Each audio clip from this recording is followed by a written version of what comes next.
Hello friends, it's Mike Williams. As promised, here is the Vivian Stanshall and Phil Ackrill analysis. Memoirs tells us that Viv and Phil are not real people, but fictional characters played by Billy. With this presentation, we will take a deep dive into this admittedly controversial claim and see if it can be true. Did Billy play Vivian Stanshall and Phil Ackrill? Inquiring minds want to know. As with all my presentations, this video is geared toward those folks who are well versed in the McCartney conspiracy. For those just getting into Paul is Dead, I posted links in the description box below to help introduce you to the topic. The comment section is open, so please feel free to share your feedback and thoughts. If you are a troll, you will be banned from the channel. If you are in deep denial and steadfastly want to believe the Beatle myth, then this presentation is not for you. For everyone else, let's take another trip down the McCartney rabbit hole. And with that, let's get started. Per Memoirs, Vivian Stanshall and Phil Ackrill are characters created by Bill. If this were not true, legal action could be brought forth by a number of interested parties which include Paul McCartney, the Vivian Stanshall estate, and Phil Ackrill. However, to the best of my knowledge, there is no such legal action.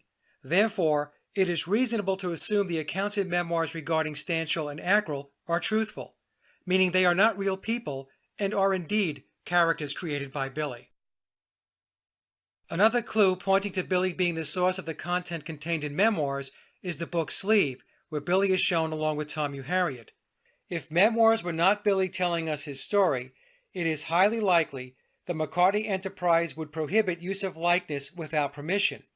Another clue is the book's foreword, which was written by George Martin's son Gregory Martin, who also did the voiceover for the 9 After 909 audiobook. Another validation of Billy's direct involvement in memoirs is the use of Beatles songs and lyrics throughout the book. Without approval to use these songs, legal action could be initiated to address copyright infringement. And it's not just Billy's songs in the book, but songs by Biological Paul, The Who, The Rolling Stones, Donovan, and Elton John. Now, the book does state it is categorized as historical fiction, and this was done, as explained in memoirs, to navigate around potential legal issues which could arise if the narrative was deemed to breach non-disclosure and confidentiality agreements, specifically those signed by Billy. But here's a clue for everyone. The quote-unquote fiction in memoirs is not what most people think. The fictional component is a nuanced thread that runs through the book. And it goes along these lines. What you do not or will not believe defines what is fictional. In a future presentation, I will explain this in more detail. In my December 2018 presentation, The Beatles, Paul McCartney, and the Grand Illusion, I proposed the following theory which I presented after receiving information from a source. There were two primary replacements put in place by the controllers before Biological Paul's demise. One replacement, who was Billy, was a highly skilled musician and performer, and the other version of Paul was an actor rolled out for public consumption. I refer to the public version of Paul's replacement as Street Paul. It is my hypothesis that Street Paul's transformation to look like Biological Paul was ahead of Billy's transformation. Per the 9 After 909 edition of Memoirs on page 178, Billy tells us Tavistock rolled out their very best double for the Melody Maker Awards, which took place on September 13, 1966. I believe this very best double was Street Paul. It is my opinion that it is possible he is the version of Paul we see in Magical Mystery Tour, especially when Paul was shown in close-up camera shots. Other times, when the camera shot or angle was less discerning or further away, like when the band was performing, we are looking at Billy with the help of latex and cosmetics. And it is important to remember foam latex has been used extensively since the 1930s within the film industry. The Wizard of Oz is a great example. By the time we get to 1967 or 37 years later, its application was quite advanced. Aside from playing Paul, Billy also makes an appearance as Vivian Stanshall in Magical Mystery Tour. Stanshall appearing in the film was a clue to let us know that Billy is the performer version of Paul. Along with Billy and Street Paul, there were other actors playing the McCartney character as they paged in and out during the timeline in order to further muddy the waters and to keep the masses bamboozled. The use of permanent replacements, along with actors playing the role, is a template the controllers use. It's very straightforward when you think about it. Put in play at least two replacements who are transformed to look like the original person by applying surgeries, latex, fillers, and cosmetics, along with deploying lookalikes so that a composite persona is created for public consumption. In other words, they created a blended representation of what Paul McCartney looks like. This blended view conditions the public to accept what they are shown. My theory was validated when the 9 after 909 edition of Memoirs explained how the Stanshall character was also played by two primary replacements, one of which was Billy. It's also important for me to note that my two primary replacement theory was published before the new edition of Memoirs shipped, and I had no foreknowledge of what was in the updated book. Now let's read Tom's footnote on page 84 to understand how Billy set the stage for his Stanshall character to coexist with his role as McCartney. Here's a footnote from page 84 of the 9 after 909 edition of Memoirs. This note will be clearer after reading the note in chapter 39, which will be the next slide. William remained active in his Vivian Stanshall role up until Linda's doctor discovered her cancer. With her condition on his mind, he could no longer do the Viv role, which was all about zany fun. In light of Linda's impending death, William wanted to retire the Vivian position to kill off that fictional persona. He met with the actor who had been living as Viv for all those years and offered him a retirement package that would keep him on the payroll but would have him mildly alter his appearance, relocate, return to his original name, and agree to cease all further acting and musical performances.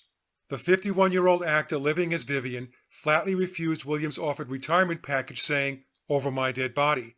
He said that he had built his life and family around that character and would never give it up, with or without William's money. He had so integrated his own life story into his Vivian role that giving up that position would have felt like death to him. To William's astonishment, before resolving the matter, the Viv actor was found dead on the morning of March 6, 1995. An electrical fire had broken out as he slept on his top-floor flat in Muswell Hill, North London. Honoring the Vivian role by William and the double, a memorial plaque was unveiled in Poets' Corner of Golders Green Crematorium on December 13, 2015, opposite that of the actor's widow Quay Longfellow Stanshall and daughter Silky Longfellow Stanshall, along with one of William's close friends from The Who, Keith Moon. Keith had spent his last evening out with Paul and Linda just a few hours before his September 7, 1978 death. Now let's move to the footnote in chapter 39 on page 390. William used the role of Phil Ackrill before giving it, attempting to lease it, to Philip Ralston, while reserving the option to still do performances occasionally and to give recording assistance. Ralston, the new Phil Ackrill, enthusiastically received the role in hopes of a recording contract. When that contract failed to materialize, William lost interest in the band, leaving the role entirely to Ralston, who later likewise became discouraged, quit the band, and pursued a career outside of the music industry. Although William says he invented the Phil Ackrill role, the name appears to have been suggested to William by an associate of Ralston's mother. William's role as Vivian Stanshall likewise involved another performer and was likewise less profitable than William intended. Unlike the Ackrill role, William never completely left the Stanshall role to another. As William originally set it up, he would collect a modest fraction of each Vivian engagement that was done in William's place. He imagined that the replacement would be a big star, earning enough to live comfortably while also paying William his cut. However, although the new Vivian made some stellar performances, they did not pay well enough to justify the position. Throughout the rest of his life, he was on William's payroll.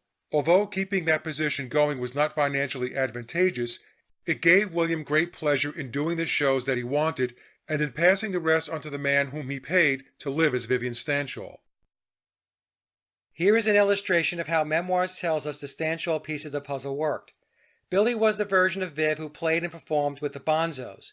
The actor/musician hired by Billy to play Stanshall, who I will refer to as Street Viv, geared his performances to more theatrical and eclectic endeavors, such as the 1980 film Sir Henry at Rawlinson End. The differences between Billy's version of Stanshall, who played with the Bonzos, and Street Viv are striking, especially when we look at Billy's Stanshall character without the beard, longer hair, and oversized glasses. Billy's face was longer and narrower than Street Viv, very similar to the facial differences between Billy and biological Paul. At the bottom of the slide, I found other images of Stanshall. I didn't feel comfortable placing them as Billy or Street Viv, and so I concluded it's possible they are most likely lookalikes who paged in and out of the timeline just like the McCartney doubles and lookalikes did. So as we can see, the same template was used for both the Stanshall and McCartney roles. And from the footnote I just read from page 390 of Memoirs, A version of this approach was also used for the Ackrill character. Now, before we continue on, it's important to understand the difference between a birth name and a legal name. This will help to explain how Billy can call himself Paul McCartney and how the actor on Billy's payroll can call himself Vivian Stanshall. A birth name is the family name someone has when he or she is born.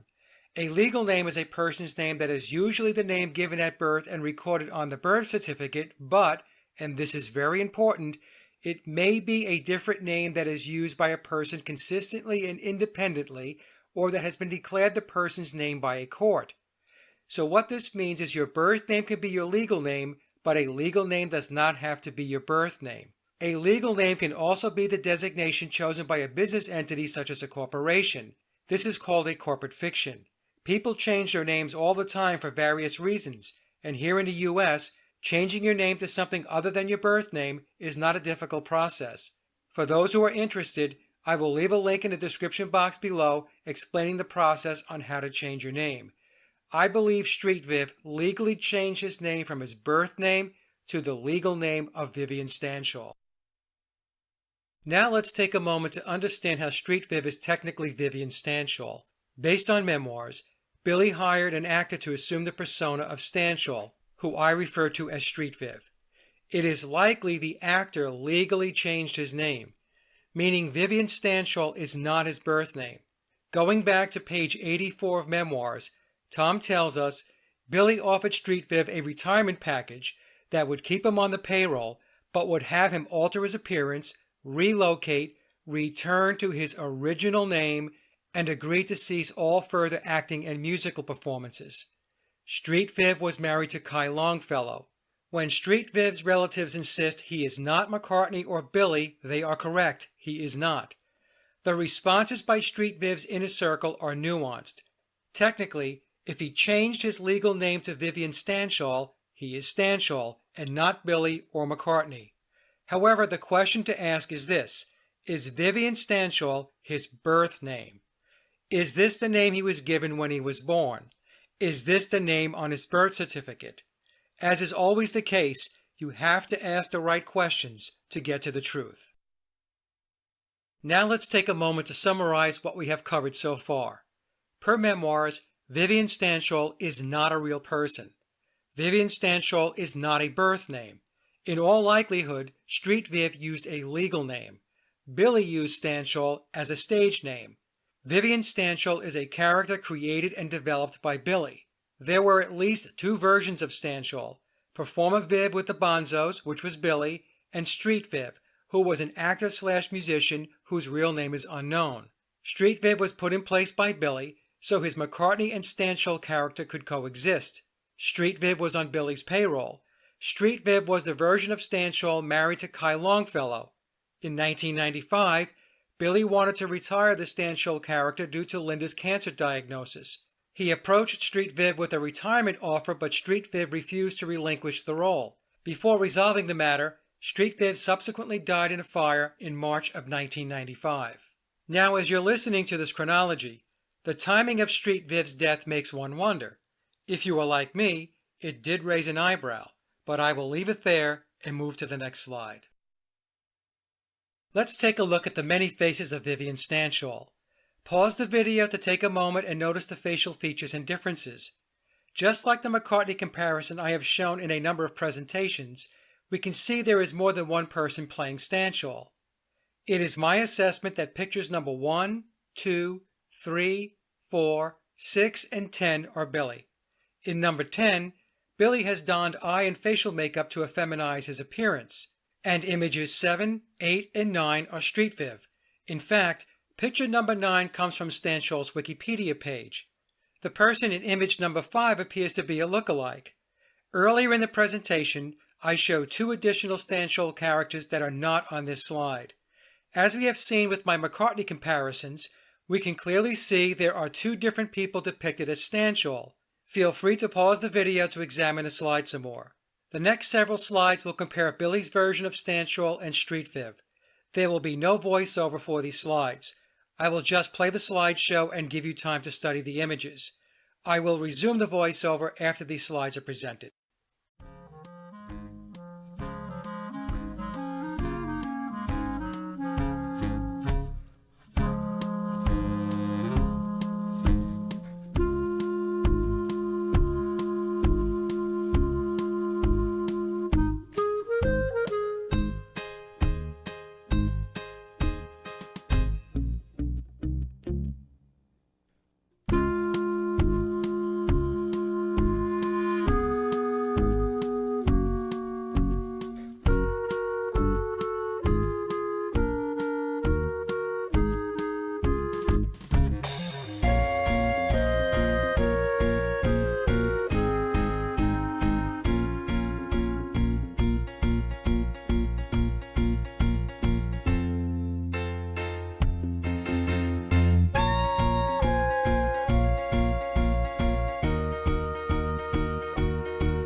That concludes the slideshow, and I trust you noticed the differences between Bonzo Viv and Street Viv.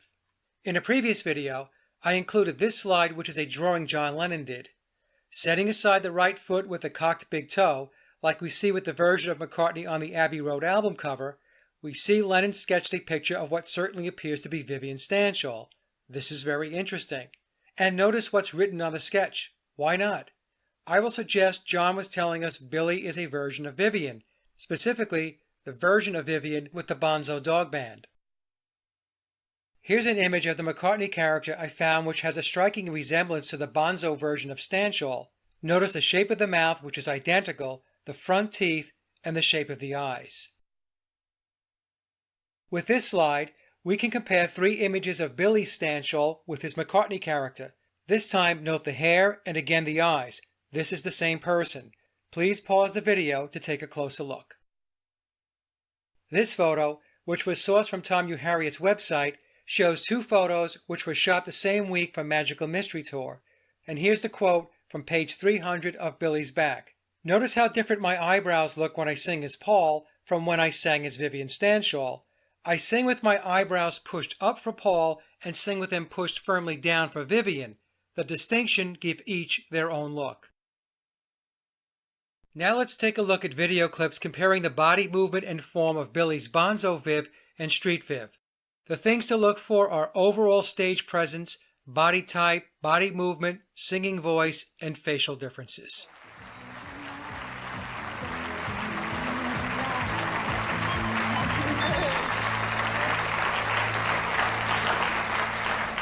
Your film has been very successful in New York, hasn't it, as well as in England? I have no idea. Oh, well, I think I can tell you it has. It's sort of been packing them out. Now, you used to be in the Bonzo...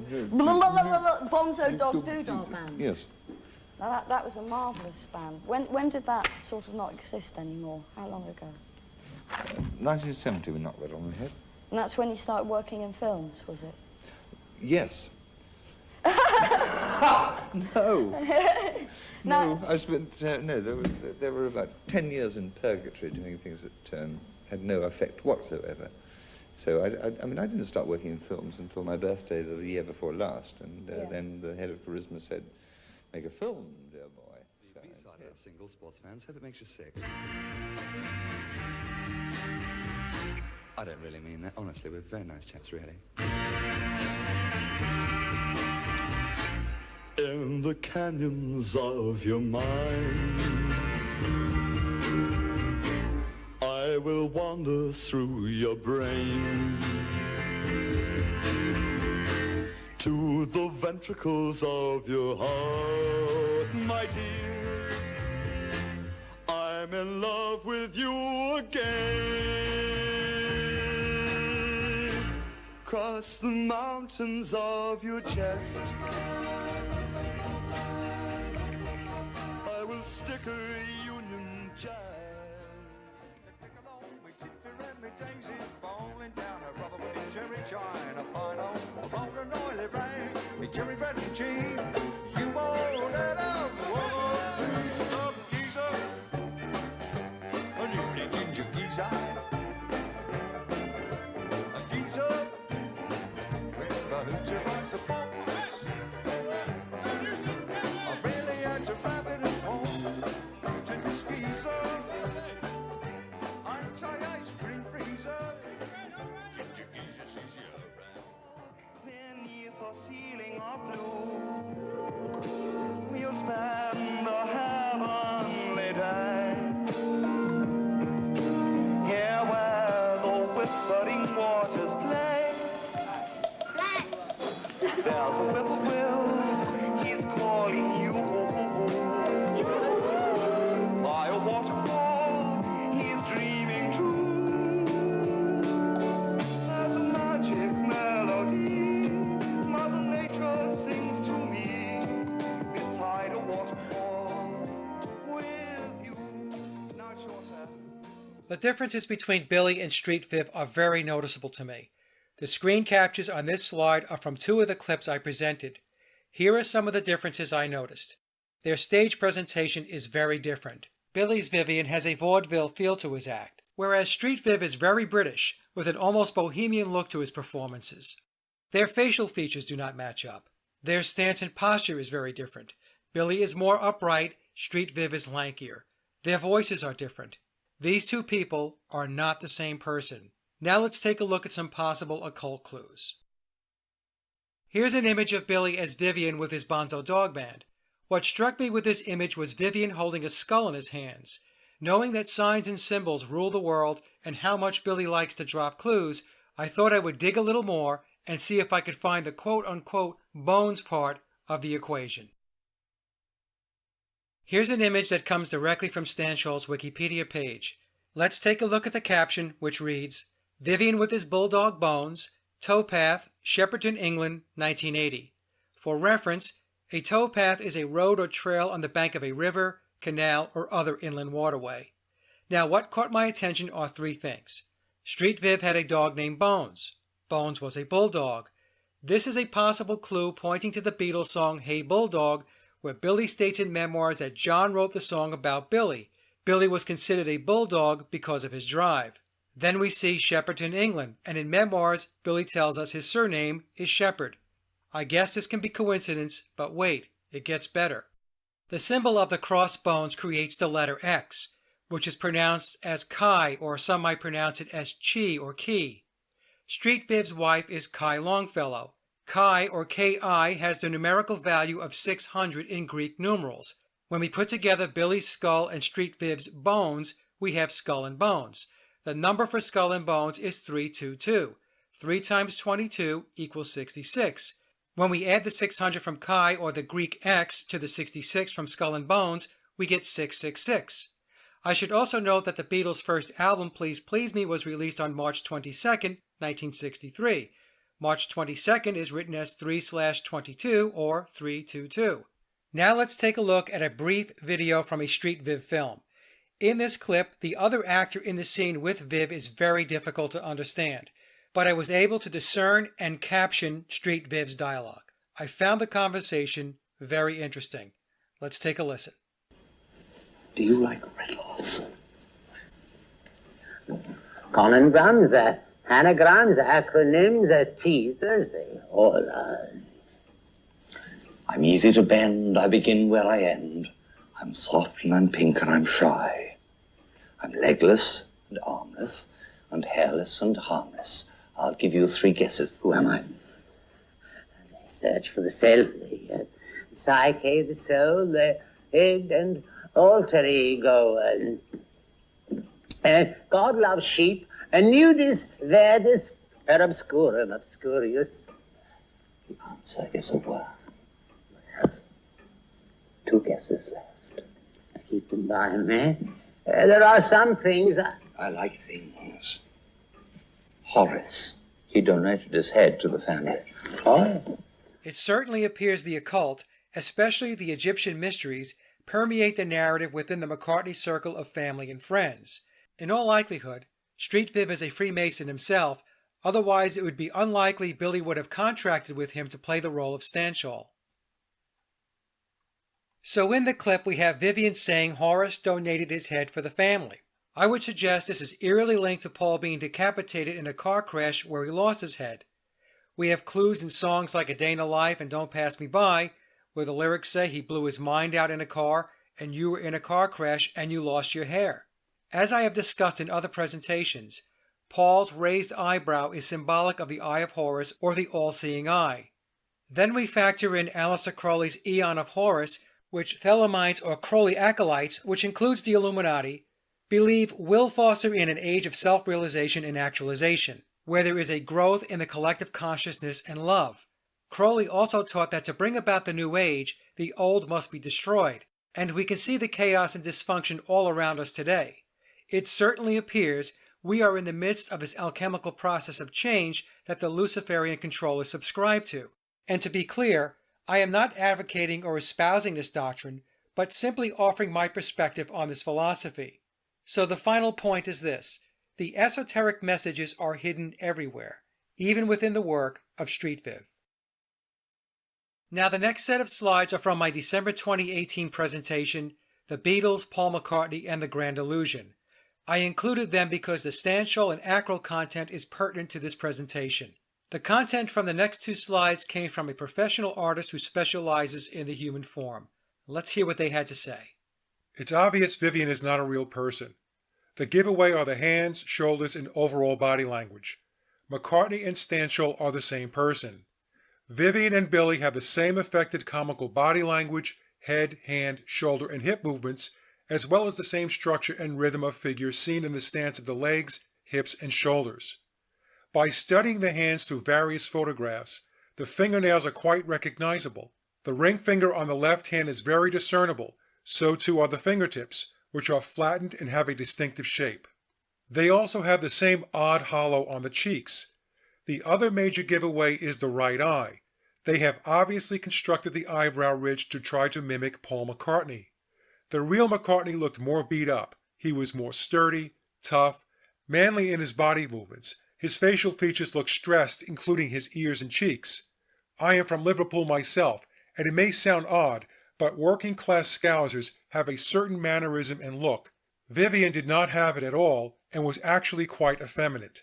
It is also really obvious from studying photographs and film footage that there are multiple stand-in Beatles.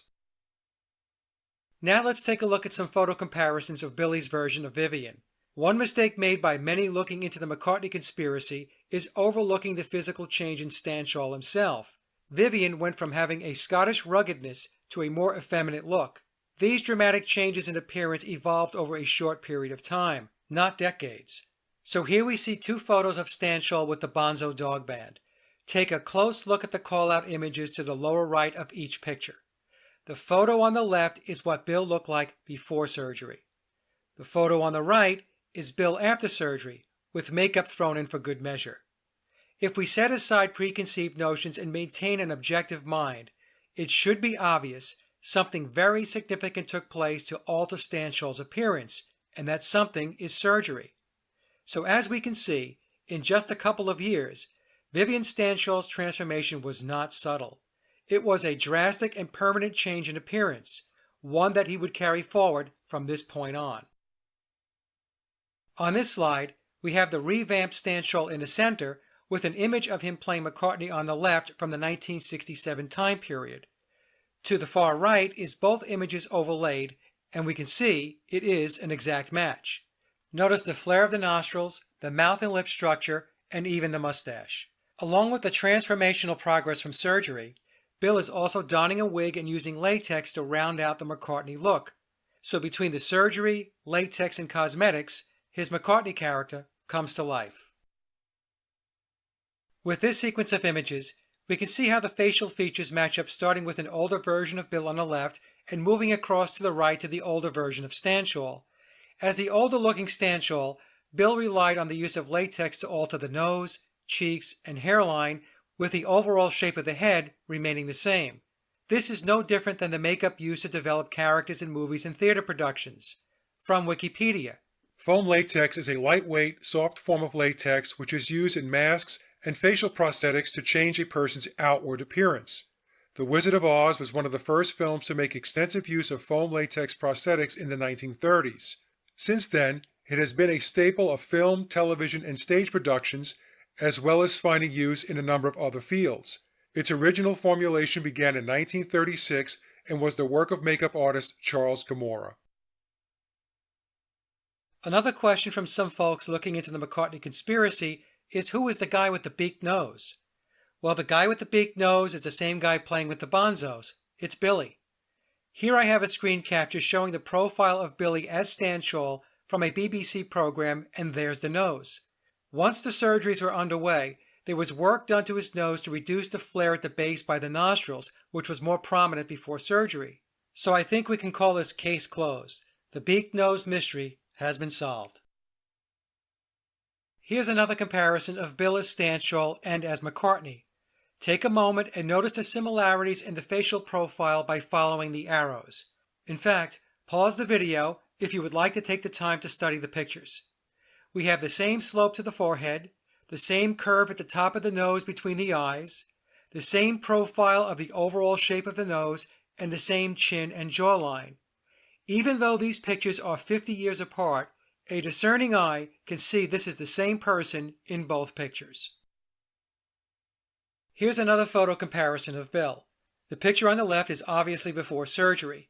Notice the overall shape of the face and the eyebrows compared to the McCartney photo. In the picture on the right, we can see the nose has been surgically altered to reduce the flare of Bill's nose by the nostrils. Over the years, the surgery and fillers are not holding up like it used to. This is due to age and the skin losing elasticity. Again, although these pictures are approximately 50 years apart, the base facial features can still be observed. Now let's recap some of the slides showing Bill's Stanshall character is indeed his McCartney character. Here's a slide showing 2 iterations of Stanshall with the Bonzo Dog Band. Again, pay close attention to the dramatic change in Stanshall's facial appearance. This is the same guy. The picture on the left is Stanshall before surgery, and on the right is after surgery. Notice how his face has become softer and more effeminate. Now let's take a look at the post-surgery Stanshall and the McCartney character. Focus on the overall shape of the head and the mouth. In the McCartney image, Bill is wearing a wig and latex has been utilized to mimic the McCartney look. It should also be noted the McCartney photo may have been taken after additional nose surgery. Although even if this is the case, we can still see the flare at the nostrils. Over time, additional surgery was performed to further reshape Billy's nose. Here again we have the same 2 pictures from the previous slide overlaid with each other. This is clearly the same person, with Bill's McCartney character donning latex, makeup, and a wig. The first image is Bill before surgery, the second is after surgery, and the third is Billy in his McCartney character. The giveaway showing that person number 1 is the same person as picture number 2 is the nose. It is the same nose with the flare at the nostrils. The face in the middle picture, or image number 2, has been rounded out with fillers, and although the eyes appear to have been altered, they still show similarities to Bill's natural eye shape. Also, if you look close enough, you can see the lines in the forehead are the same in picture number 1 and picture number 2. The image on the left is a photo of Billy sourced from a recent interview. Notice his eyes, especially the left eye which wanders, and also how the left eyelid has a slightly lazier look when compared to his right eye. And then notice the overall shapes of the face. We can also see where the flare of the nostrils in the left photo were surgically altered to be less prominent than the flare of the nostrils on the right, but the ball of the nose has the same look. This is Billy in both pictures. Now let's insert biological Paul's face into the mix and take a look and ask ourselves, when the person in image number 2 was younger, who does he look more like? Is it picture number 1 or picture number 3? For me, picture number 2 clearly goes with picture number 1. Therefore, it is my conclusion that Billy was indeed Vivian Stanshall and he is not biological Paul. To fully understand how latex can be used to transform a person to an entirely different look, let's watch this clip of Michael Jackson where his appearance is radically altered.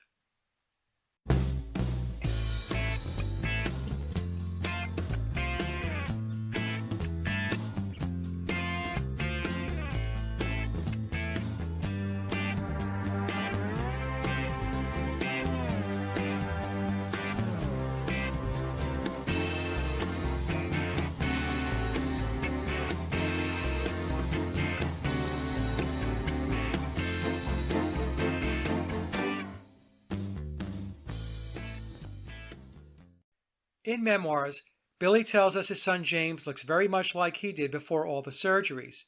So let's take a moment and compare Bill to his son. Here we have the picture of Billy before the surgeries and a photo of his son James. There is certainly a family resemblance. The shape of the face, the complexion, and the color of the hair comes from his father. Very Scottish indeed. I also laid in a picture of Linda to show how James also has characteristics of his mother. For example, he has more of his mother's nose and her eye shape.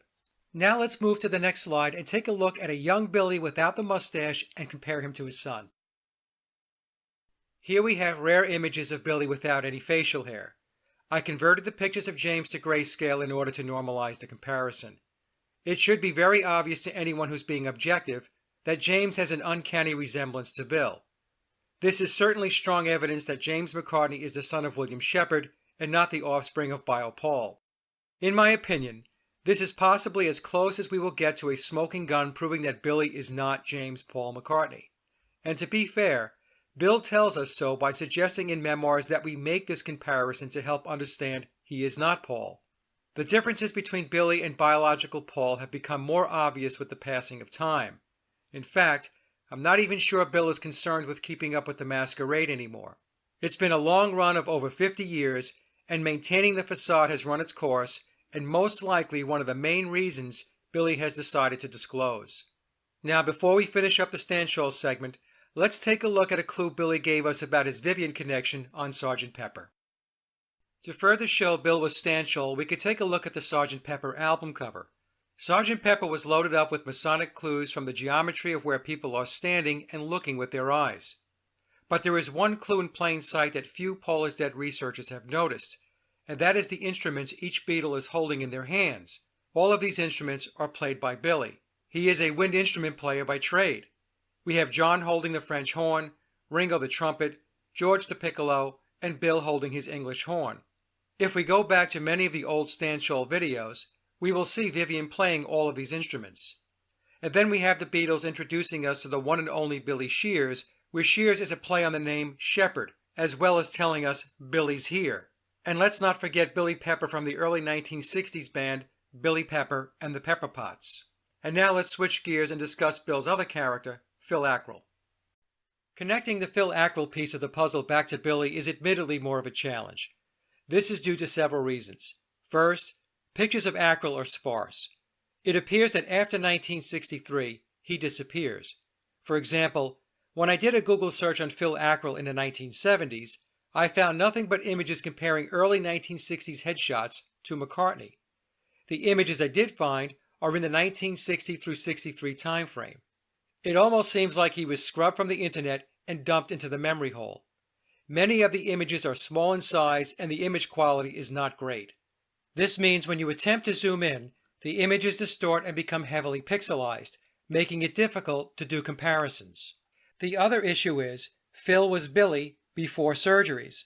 So once Bill's surgeries began, in particular the fillers to round out the face, comparisons became a little challenging. However, we can still examine the eyes, nose, chin, and jawline to prove the case, and we will step through this in the upcoming slides. As we know, Memoirs makes the bold claim that Ackrill is not a real person, but a character played by Bill in the band The Diplomats with Denny Laine. Also, the updated edition of Memoirs tells us the Diplomats played on the same bill as the Beatles back in 1962 and shared the same dressing room. Memoirs also states that Bill, as Phil, did know biological Paul McCartney and was introduced to Paul by Denny Laine. This revelation is telling us that Billy was running in the same circles as the Beatles and was potentially in the pipeline for at least 4 years prior to 1966. Also, as I mentioned earlier in the presentation, if all of this were not true, these statements could result in potential legal issues. For example, Phil Ackrill could pursue legal recourse in the form of a cease and desist order. The fact that 9 years has passed since the first edition of Memoirs, and the second edition is even more blatant about the Ackrill claim, it would seem that where there is smoke, there is fire. Now let's take a look at how the Ackrill clue was given to us in the first edition of Memoirs. As I mentioned, there is very limited information on Phil Ackrill, especially when it comes to the lack of quality images from his days with the Diplomats when he played with Denny Laine and Bev Bevan. It appears there was a concerted effort to scrub Ackrill's pictures from the internet, along with EMI never releasing an album the Diplomats recorded back in the early 1960s. In Memoirs, Billy tells us he did indeed play the character of Ackrill. The first edition of Memoirs is admittedly coy about the connection to Phil, but the second layer of encoding, which is represented by the bolded letters highlighted on this slide, reveals the truth with Billy telling us he, meaning Phil, was a fine person, I am them, meaning Billy was in the Diplomats. It's important to remember Bill and Denny have a long history and go way back. We can see proof of this when Billy formed Wings and reunited with his longtime friend. And speaking of Wings, Bill left us a Phil clue in the song Rock Show from his Venus and Mars album when he sings, "What's that man holding in his hand? He looks a lot like a guy I knew way back when. It's Silly Willie with the Philly band. Could be, ooh-wee. Silly Willie is Silly Billy with the Philly or Phil Ackrill band, the Diplomats. Bill is Phil." Now let's revisit the Ackrill footnote on page 390 of the updated version of Memoirs. William used the role of Phil Ackrill before giving it, attempting to lease it, to Phil Ralston, while reserving the option to still do performances occasionally and to give recording assistance. Ralston, the new Phil Ackrill, enthusiastically received the role in hopes of a recording contract. When that contract failed to materialize, William lost interest in the band, leaving the role entirely to Ralston, who later likewise became discouraged, quit the band, and pursued a career outside the music industry. Although William says he quote-unquote invented the Phil Ackrill role, the name appears to have been suggested to William by an associate of Ralston's mother. William's role as Vivian Stanshall likewise involved another performer, and was likewise less profitable than William intended. Unlike the Ackrill role, William never completely left the Stanshall role to another. Here's an interesting image I found. Notice the name for Phil is not Ackrill, but it shows Phil Ralston, and Phil Ralston is listed at 6 feet 2 inches. As I have mentioned in previous presentations and shows, Bill in his prime was also 6 feet 2 inches, but because of age, his height is now an inch or two smaller, or around 6 feet in height. Now what's going on here? Why is Ralston's name on the playbill? My contention is this is Billy as a young man, but since Bill knew he was transitioning out of the Ackrill role, the switch from Ackrill to Ralston was underway. This was done to set the table and to acclimate the public to Phil Ralston taking over the role. In other words, this is another example of conditioning public perception. Most importantly, Ralston's name appearing on the playbill significantly strengthens the argument that Ackrill was not a real person, because if he were, it should be Ackrill's name appearing on the bill and not Ralston's. Here is a side-by-side comparison of Billy as Ackrill and Billy as Stanshall. The picture of the younger Billy on the left is from the very early 1960s. The image of Billy as Stanshall on the right is from around the mid-1960s. So we have approximately a 4 to 6 year difference in age.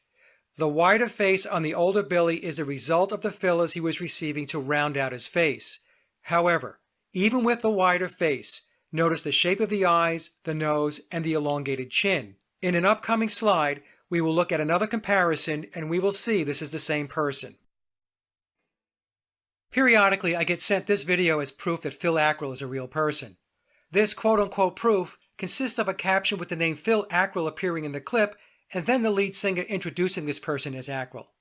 As we know, Memoirs tells us Phil Ackrill is a character or stage name and Billy and then Phil Ralston played the role. And in my previous slide, I showed a Diplomat's playbill with Phil Ralston's name on it, not Phil Ackrill's. This strongly suggests, as Memoirs states, that Ackrill is a character and not a real person. This video clip dates from 1992, which is 30 years after the dating of most of the Ackrill images found on the internet. Comparing people after 3 decades with little or no evidence in between is difficult at best. With Billy, we at least have images available to us throughout the timeline. Some watching this video might see a resemblance to Ackrill, but a resemblance does not mean they are the same person. It's also very odd that Denny Laine and Bev Bevan went on to rock and roll stardom. We have to ask ourselves, what happened to Phil Ackrill?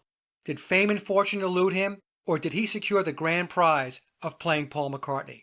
My contention is this: the person in this video is either Phil Ralston or another musician playing the role of Phil Ackrill. Here's a slide showing Billy as Phil with Denny Laine and the Diplomats, and then a later image of Billy reunited with Denny when he formed Wings.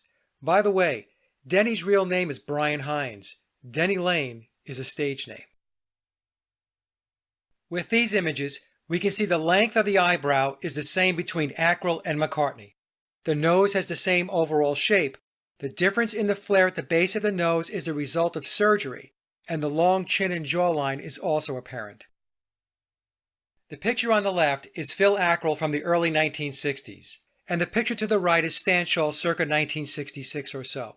Notice the shape of the ear, the shape of the nose with the flare at the nostrils, and the jaw and chin line. In 1960, Bill was 23 years old. In 1966, he was almost 30, so we need to take into account 4 to 6 years of his face filling out due to age and then also because of the fillers. But even with several years in between the photos, the comparison, in my opinion, is very compelling. Now let's move to what I believe is a great comparison mapping the Ackrill character to the McCartney character. This comparison, in my opinion, is a gem. Take a look at the elongated chin and jawline, and then the nose and the smile. Even when we take into account the McCartney character has had surgery to lift the eyebrows, the eyes still look similar. Although these two pictures are approximately 10 years apart, the likeness is uncanny. This, in my opinion, is the same person. Feel free to pause the video to examine the facial features between these two images. Here's another set of photos comparing the body stance of Phil Ackrill to that of McCartney. Note the overall stance and posture. Now note the left hand, the leg positioning, the jaw and chin line, and the eyebrows. This is Billy playing both Phil Ackrill and Paul McCartney. Before we continue, I wanted to mention Phil's eyes, which at times are light in color and other times dark. Like foam latex, which has been around since the 1930s and used extensively in Hollywood and theater productions, it's important to note that contact lenses have been around a long time as well, going back to the late 1880s. As I noted on this slide, we can see steady progress was made over time, and by 1959, the contact lens evolved to what we would consider the modern-day lens. The question becomes, were colored contact lenses available to the deep state which Billy and the Beatles were part of? My guess is yes.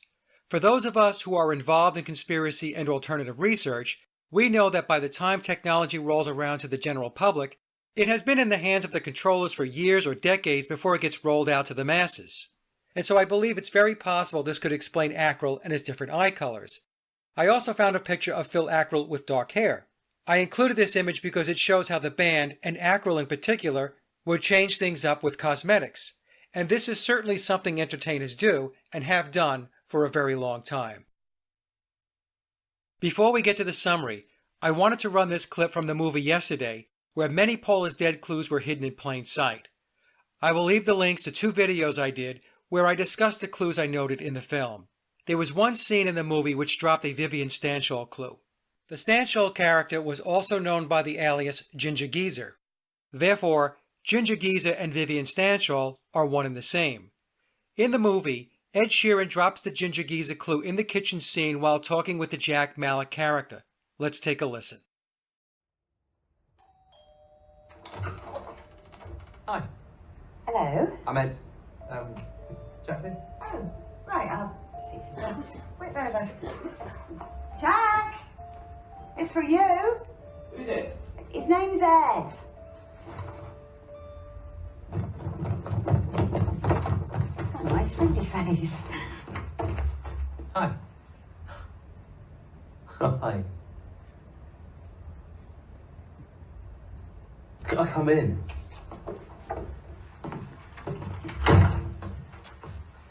Your shirt's inside out.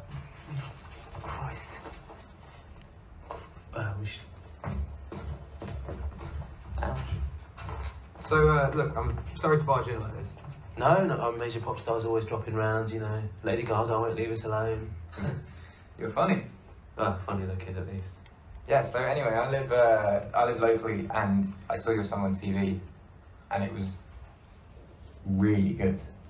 Well, So I Googled you and I listened to your songs on the Warehouse website and they were even better. gosh, thanks. Alright, don't mind me. So I've had the support acts drop out of the European leg of the tour and I was wondering if you'd consider it. Consider what? Yeah, being the opening act. For you, seriously? No? Yeah, why not? What? When will I start? Tuesday? Do you know where the pickle is? No. No. What, Tuesday, not next July? No, Tuesday. Is your hearing alright? No, I hear it's fine. It's just you keep saying lots of really strange things. But yes, yes. Thank you, yes. How long do you need? About 30 minutes maximum. Any more than that, people start getting a bit restless. You know, bring on the ginger geezer. Get in. Any more than that, people start getting a bit restless. You know, bring on the ginger geezer. Get in. How long do you need? About 30 minutes maximum. Any more than that, people start getting a bit restless. You know, bring on the ginger geezer. Get in. So we have to ask ourselves, why was Ginger Geezer mentioned in the movie Yesterday? The reason is because the film is loaded up with Paul is Dead clues, and one of those clues? Well, Billy played the role of Vivian Stanshall, who was also known as Ginger Geezer. Before we conclude with my closing thoughts, I thought I would share a Paul is Dead clue that Billy dropped on his McCartney 2 album. I would like to thank my friend and fellow researcher Victoria for bringing this clue to my attention. When we look at Billy's McCartney 2 album cover, we see two shadows, one to the left of his head and one to the right. Billy is in the middle, representing the integration of those two parts, or the integration of Billy and biological Paul. In other words, Billy is Paul and Paul is Billy. Also, Paul's birthday was June 18, 1942, making him a Gemini. Gemini is known as the twins, and the symbol for Gemini looks like the Roman numeral for 2. So McCartney 2 is about McCartney the twin, or about a very good double named Billy. In summary, the McCartney conspiracy is a highly complex psychological operation. It involves actors, doubles, lookalikes, plastic surgery, latex, cosmetics, etc. By placing actors within the context of certain narratives, most people look past the obvious discrepancies and adopt the controller's desired storyline. Critical thinking and discernment clearly shows Billy is not biological Paul, but because Billy is shown within the context of the Beatles, he is Paul. Otherwise, who else would he be? The same is true for the Stanshall and Ackrill characters. There were at least 2 different people playing Vivian, with one being Billy and the other an actor on Billy's payroll. Billy as a young man also played the character Phil Ackrill, who was in the band The Diplomats, which included Denny Lane and Bev Bevan. To ensure that Ackrill could coexist with the McCartney role in the same way Stanshall did, Billy leased the character out to Phil Ralston, who played Ackrill until the role fizzled out. From the very beginning, Bill has been telling us he is not biological Paul. He's been dropping Paul is Dead clues since at least 1967 and is still doing so today. Mr. Shears has been hiding the truth in plain sight. And that concludes the presentation. The comment section is open. Please feel free to share your thoughts and feedback, and thanks for listening.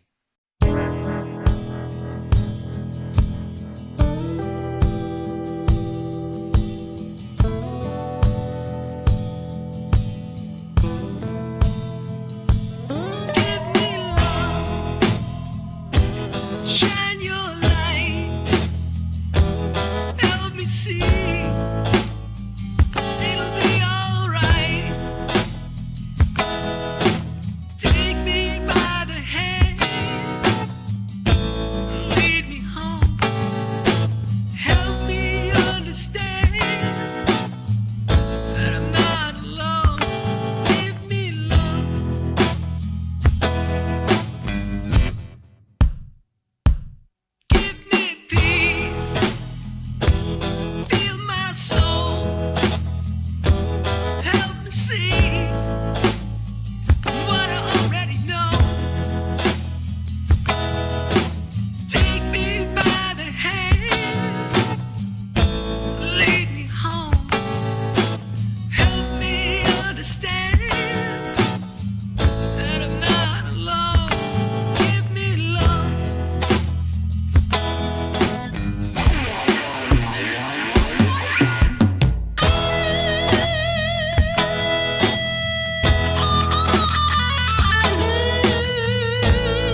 Beware.